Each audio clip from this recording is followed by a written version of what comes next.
Hi, hello. Today I'm going to be taking a look at one of the first novels that I ever read. And I'm so glad that I did because it turned into one of my favourite things of all time, the Harry Potter franchise. I don't need to explain to you how brilliant all 7 of these books are.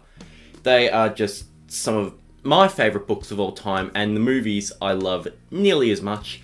And I've just decided to reread the series for the first time in a couple of years because I haven't read them. And I'm going to be doing a review on each of the 7 books. And obviously that means I'm going to be starting with Harry Potter and the Philosopher's Stone. Now this is going to be a spoiler-free review, and I'm just going to be just talking about the synopsis of the plot of the Philosopher's Stone. But I think it's worth mentioning that once I get to, well, any of the other books, Chamber of Secrets and on, I'm not going to be adding the spoiler-free, like, in the title, because they're not going to be spoiler-free, because, the events in those books built on from the ones in this book, and it just gets a bit messy. So that's how I'm going to be doing things. So my edition of the Philosopher's Stone, which I got in the sexy hardback box set I got a few years ago for Christmas, and it's really, really nice, and there's the rest of them up there. Yeah, they look pretty good, don't they? But yeah, it's 332 pages, pardon me, and it's quite short, and I only realised when rereading this book for this video how much it skims over everything. I mean, like, this book takes place over about a year, and you probably can't really see, but it's got very, very large print in it.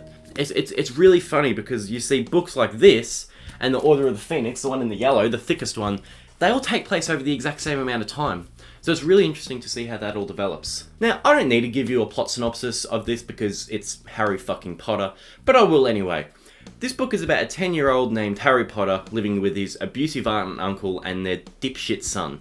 He's living with them because his parents were murdered while he was a baby, and yeah, that's not good, is it? It's really bad. Anyway, on his 11th birthday, a giant fucking human being named Hagrid comes to inform Harry that he's a wizard and he has a place at the school Hogwarts of Witchcraft and Wizardry. We all know this kind of plot. It's one of the most iconic stories ever told, and it's just such an amazing franchise because it sets up so much potential for where it could go, and it uses every single bit of that potential to its absolute fullest. I think that this book is a perfect setup for a franchise like this. It definitely isn't my favourite in the franchise. In fact, it's probably my least favourite, even though I still really, really like it, because let's face it, this book's basically just a table setter. And it table sets so well, to be honest though. And we're introduced to all these characters that are going to be there for the rest of the franchise. We meet some really nice characters, we meet some not really nice characters. This book doesn't develop its characters overly well, to be perfectly honest, aside from Harry. They develop more over the franchise, if that makes sense. I mean, you get to see them go through all their trials and tribulations and stuff, and this one's kind of just getting introduced to them.